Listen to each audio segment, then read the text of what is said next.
ঘুরে দেখে না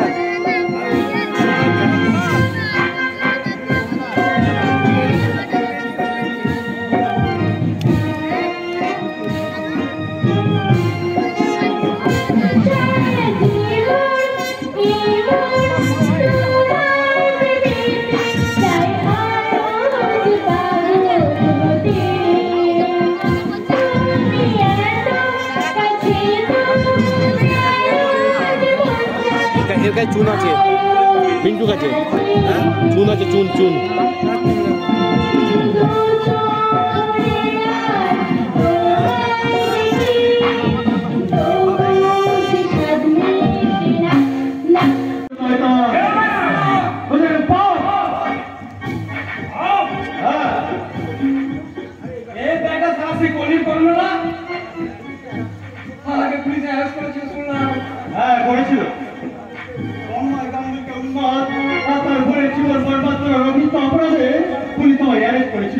কিন্তু সে অপরাধ আমি করিনি, তার সাজা নিতেও আমি বাধ্য নই। তাই আসল অপরাধীকে খুঁজে বের করার জন্যই আমি এখানে এসেছি।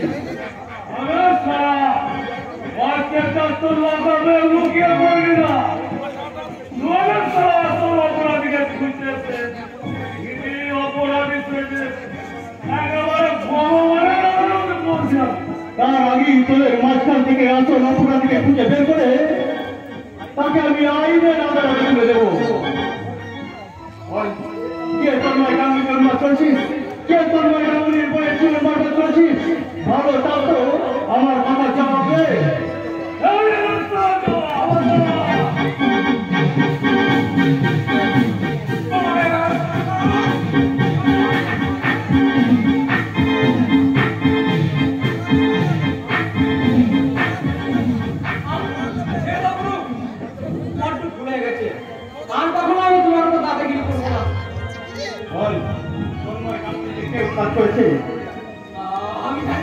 তার অন্তর ভোটটা ইজ্জতকে দিয়েছে।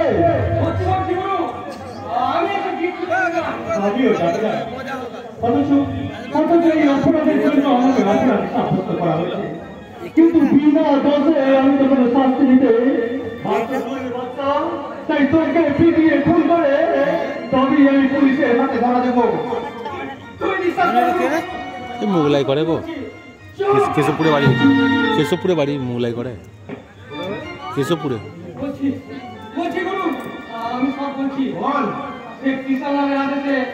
আমি আপনি কখনো কাজ করেছি, তাকে উন্মাদ করে দিয়েছে, আর আমি তার অন্ধ বোনটাকে আমি ওরা কাজ করেছি গুরু। আমি ওরা পাবি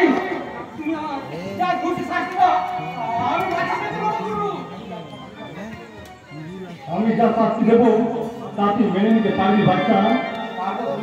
তাহলে তাহলে সেই সর্বনাশ কাজলকে তুই বিয়ে কর। গুরু তুমি আমাকে শাস্তি দিলে গুরু? না না, এতে তুমি আমাকে খুন করলে কেন?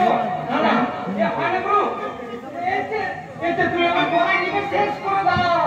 কেন কেন তুই কাজলকে বিয়ে করতে পারবি না? কাজলের যে সর্বনাশ তুই করেছিস, এরপর কে কাজলকে গ্রহণ করতে এগিয়ে আসবে? কিন্তু আমার মতো একটা জানোয়ার কি কাজল? জানোয়ার থেকে এবার তুই মানুষ হওয়ার চেষ্টা কর। মানুষ? হ্যাঁ মানুষ। কেমন করে গুরু? লম্পট, গুন্ডা, সমাজ বিরোধী কর্মটা এই বাচ্চাটা পুলিশের চোখে থাকে আসামি, সভ্য সমাজের মুখে এই বাচ্চাটা ঘৃণ্য বিভীষিকা।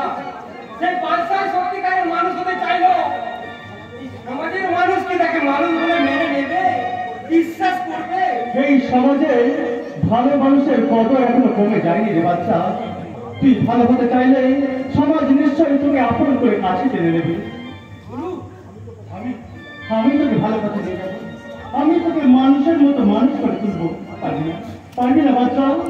আমার স্বপ্নকে সার্থক করতে তুই নিজেকে সত্যিকারের মানুষ থেকে গড়ে তুলতে পারবি না? পারবো বন্ধু। তুমি আমার পাশে থাকলে আমি নিশ্চয়ই পারবো। আনন্দে আজ আমার মুখ ভরে যাচ্ছে। ভালো হবো, আমি মানুষের মতো মাথা উঁচু করে বাঁচবো। কিন্তু আমার কাজল আমি সঙ্গে করে নিয়ে এসেছি। হঠাৎ দাদা দাদা ঠাকুর হতে বসেছি, তারপর সঙ্গে নিয়ে আমি হারানো দাদাকে খুঁজে বেড়াচ্ছি।